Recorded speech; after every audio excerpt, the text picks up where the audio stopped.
नमस्कार, मी मनीषा. तुमचं पुन्हा आपल्या वुलन वंडर स्टुडिओ या यूट्यूब चॅनलवर स्वागत आहे.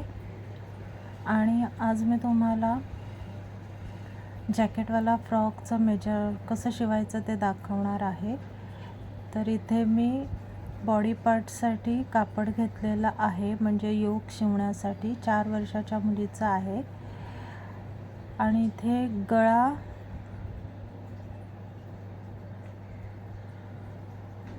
छातीचं माप टाकलं आहे आणि मुंड्याला शेप देते आहे.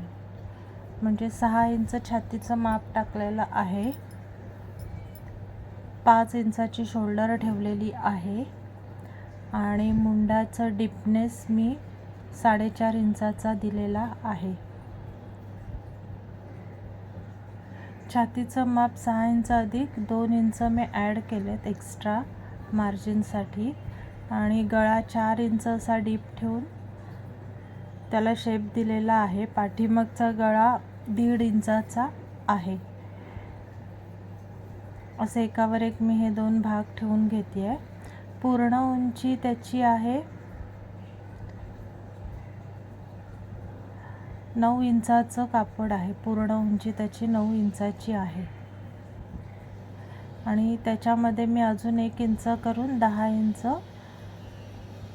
टाकलेलं आहे, कारण की आपल्याला शिलाई मार्जिन लागतो, म्हणून 1 इंचाचं मी शिलाई मार्जिन घेतलेलं आहे. आणि हा स्लीवलेस असल्यामुळे पाठचा पुढचा मुंडा सेमच येणार आहे, त्यामुळे मी तो असं एकत्र कापून घेतलं आहे. आता हे साडीचा जो पदराखालचा भाग होता ना, जिथे मोर होते, तिथे मी फ्रंट बाजू टाकली आहे आणि बॅक बाजू साध्या ह्याच्यावर. आता हा घेरासाठीचं कापड आहे. तर बघू शकता, मला जेवढी उंची हवी होती तेवढंच मी कापड घेऊन बाकीचं एक्स्ट्राचं कापड कट करून टाकलं आहे. जास्त ठेवलं तर ते खूपच पायाच्या खाली जाईल.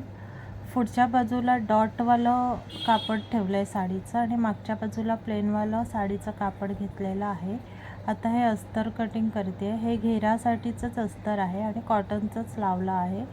अस्तर आपला जो घेर आहे त्याच्यापेक्षा 2-3 इंच कमी ठेवायचा. आता शिवून दाखवते मी तुम्हाला. इथे पाठीमागे असं क्रॉस करून गळ्याच्या खाली बटनपट्टीसाठी मार्क केलेलं आहे.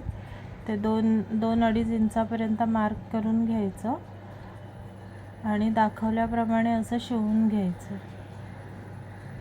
म्हणजे आपल्याला एक्स्ट्राची हुकलूक पट्टी करायला लागत नाही आणि ह्याचं फिनिशिंग पण चांगलं येतं.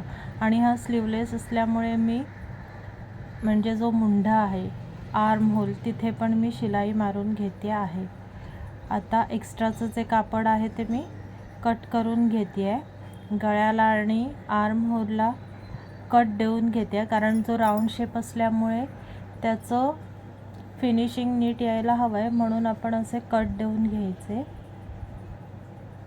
आता बघा, मी बाजूचं एक्स्ट्राचं कापड कापलेलं नाही आहे, ते तसंच ठेवलं आहे. तसंच मी फ्रंट पण शिवून घेतलेला आहे. आणि आता हे बॅकच्या ह्याच्यात मी असं फ्रंट आतल्या बाजूने अडकवून इथे शिलाई मारून घेते आहे. तुम्ही पाहू शकता. आणि आता हे दोन्ही असे पलटवले की इथे फिनिशिंग आपल्याला खूप सुंदर अशी फिनिशिंग मिळते. आता वरती मी एक टीप मारून घेते आहे, ज्याच्याने आपला गळा उभा राहणार नाही आणि व्यवस्थित बसेल. अशी मी एक दाबाची शिलाई इथे मारून घेते आहे. खूप सोप्या पद्धतीचा हा फ्रॉक आहे. काही एवढं हे म्हणजे काही असं जास्तीचं काम पडत नाही आपल्याला. इथे मी खालच्या घेऱ्याला प्लीट्स दिलेल्या आहेत आणि अस्तरला पण प्लीट्स दिलेल्या आहेत. तर अशा पद्धतीने मी इथे वरच्या योकला खालचा घेर अटॅच करून घेतला आहे. आता हा अस्तरचं कापड आहे, त्याला पण मी अशा प्लीट्स देऊन तोही जोडून घेणार आहे.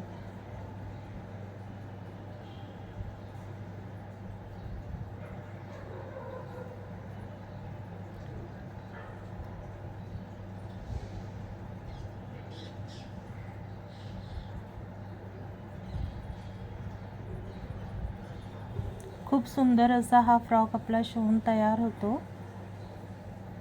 तुम्ही बघू शकता त्याचा फायनल लुक कसा झाला आहे तो. अशा पद्धतीने मी दोन्ही बाजूंचे प्लीट्स टाकून घेतले आहेत योग जोडून. आता फिटिंग करून घेते आहे. स्लीवलेस असल्यामुळे आपल्याला हात लावायची गरज नाही आहे, त्यामुळे मी त्याची आता जसं पाहिजे तसं फिटिंग करून घेते आहे. फिटिंगचं माप टाकून डबल शिलाई मारते आहे, जेणेकरून तो उसवायला नाही पाहिजे परत, म्हणून डबल शिलाई मारून त्याची फिटिंग करून घेते. दोन्ही बाजूला शिवून घेते आहे फिटिंग टाकून. तर तुम्हाला माझे व्हिडिओ आवडत असतील तर प्लीज लाईक, शेअर आणि सबस्क्राईब करा. तसेच बेल बटन प्रेस करायला विसरू नका, जेणेकरून तुम्हाला नवीन व्हिडिओचं नोटिफिकेशन मिळेल. आणि जर का तुमचे काही ड्रेस असतील शिवायचे, खूप सुंदर सुंदर साडीपासूनचे गाऊन वगैरे, तर मला दिलेल्या नंबरवर कॉन्टॅक्ट करा. फक्त व्हॉट्सअप मेसेज करा. तुमचा व्हॉट्सअप मेसेज मला दिसला की मी तुम्हाला कॉन्टॅक्ट करून तुमच्याशी बोलेन.